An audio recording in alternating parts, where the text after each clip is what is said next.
Good afternoon. Please take a seat. Okay, so obviously you've passed the preliminary interviews, and so what we're going to do now, we're just going to move on forward and see if you're the right sort of candidate for joining the team. So first off, we'd just like to say that obviously at Sicx Incorporated we do have a lot of decks as part of our team. And so what we needed to make sure is to check that you are, so what, the sort of things you could bring to the team. So please tell me, what sort of fundamental things could you bring that will add to the collection of our family?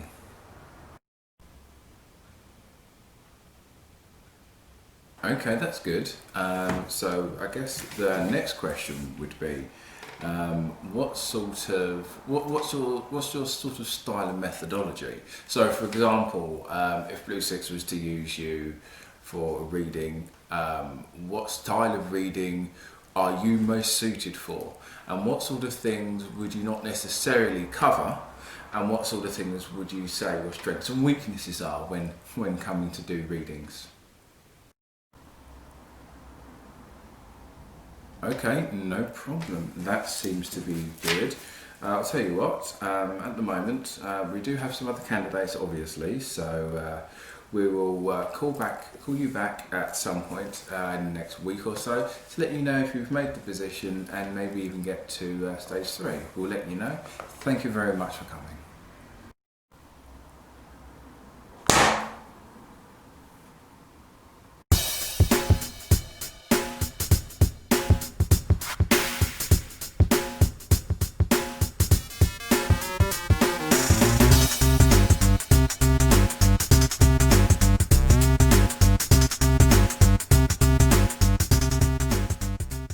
Hello Tarot fans, and welcome to a special episode of Sicx Tarot with your fantastic host Sicx. Now the reason it's a special episode is because it's episode 200. That's right, we've made it up to 200 episodes. I'm really happy about this, and I couldn't do it if it wasn't for you guys supporting me, who have subscribed. We've now hit 350 subscribers, so we hit our target. And hopefully we're going to try and see if we can get to 400 by the end of this month. So just another 50 subscribers for the end of August. So hopefully we can make it to there. Once again, I do thank all the new subscribers. And also, if you are new, please subscribe and hit that bell so you can actually be told that I've posted a video. And you can also follow me on the social medias. Now, for our very special video, I thought I'd do something, well, special. I've still got some other ideas in the works for something a bit more interesting. That's a bit out of the norm, but for right now, because that's going to take a bit of time to put together, unfortunately. So I thought I'd do something kind of interesting. So we are going to do a tutorial talking about interviewing decks. Now I got this idea from my friend, the Cosmic Crow Tarot on Instagram. I'll leave a link in the description for her. And it's basically about the sort of questions you can ask your tarot deck, oracle, whatever you have. Sort of questions you can ask them to find out what sort of things they fit under.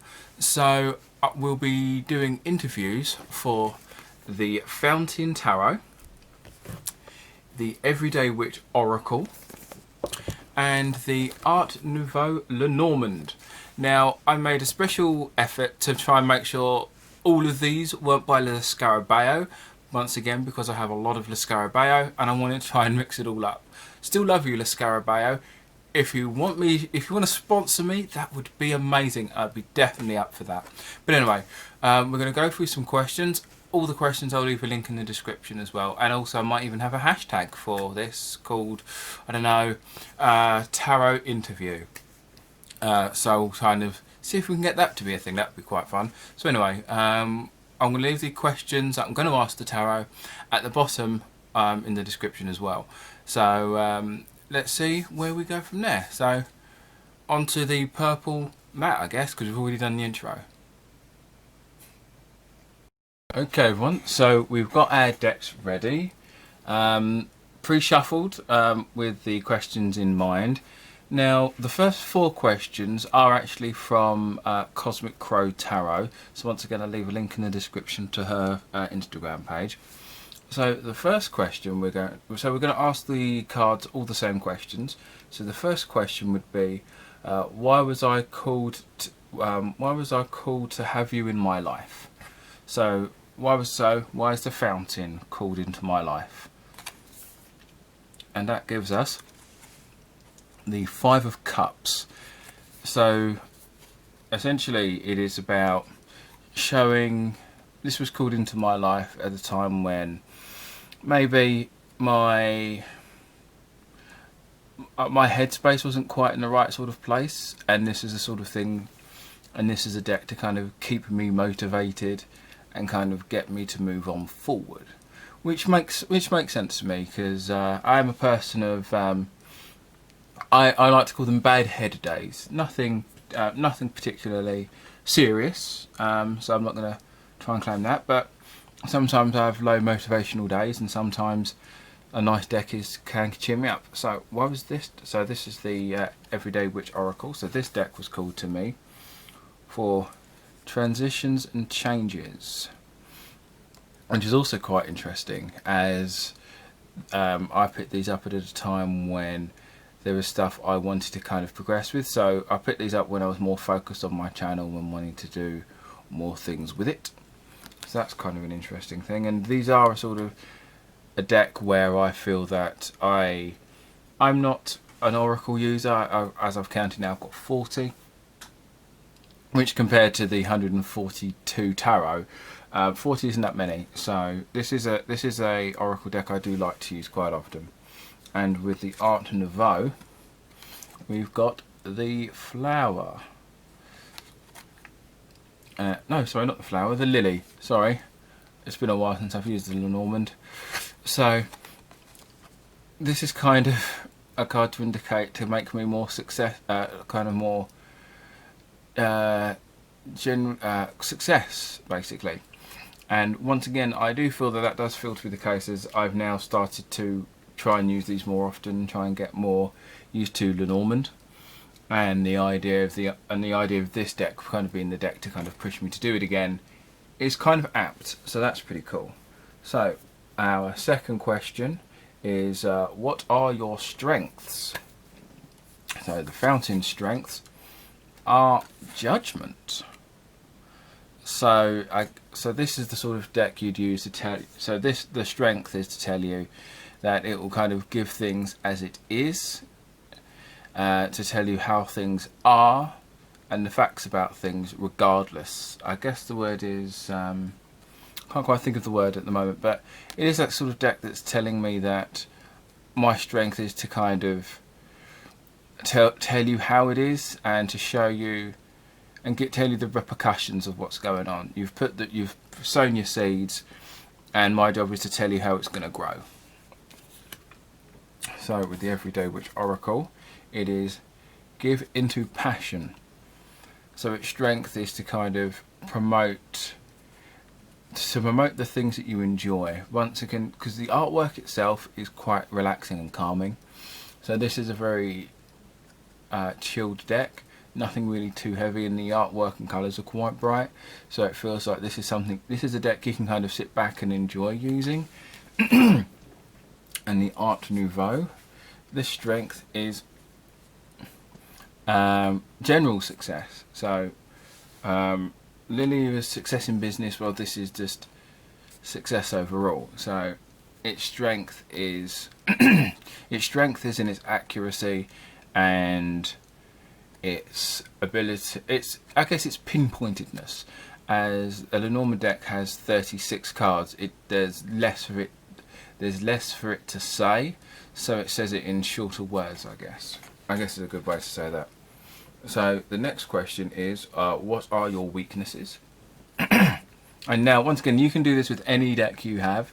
This is always a fun thing to do. It is a good way to kind of get to know your deck. Now, I've had some of these for a while, so I've had these for a few years. So it's always good to kind of do this with any deck, really. So your weaknesses is the Knight of Swords. So sometimes its weakness is sometimes being a bit too brazen with its messages. It kind of tells you what you need to know, but it might not sugarcoat it, and it's just kind of a bit brash. So what are your weaknesses? It says affirmation for acceptance. So sometimes it's maybe too much, takes too much of your goodness and kind of ignores the bad, or kind of sugarcoats the bad, I guess. So it might not be, its weakness isn't necessary, is a kind of, it's not very good at telling you bad news. I think that's the way of telling that one. It's not great at telling bad news. So what are your weaknesses? Weakness is the woman. So you've got the man and the woman. So the weakness here is probably maybe too much of, quote, intuition and not enough of cold hard logic. So I guess the idea is its weakness is it's so much in its femininity that it might not have as much masculinity in it. So it's kind of, it's probably not a deck for everyone. So one of its weaknesses, it might not be sort of deck recommended for everyone around. So the last question in this is what are you here to teach me? So what are these decks going to teach me? So King of Swords, this deck is to teach me just to be strong, stern and direct in what I need to say and do. In this one we have Fire Magic. So it's here to teach me more about now I'm a Pisces, so my element is water, so it's kind of, this feels like it's saying to me that it's trying to teach me to learn to get used to things that are on the opposite end of my own nature, I guess, is a good way to say that. So what can you teach me? Got the Road, so it's to teach me the path in which I should probably need to take, and the best thing for, and the best sort of road for me to go down. Now I'm going to ask one more question, because as a reader, because I don't always use these for me, so this will be what sort of person are you, what sort of readings are you for other people? So this is the High Priestess.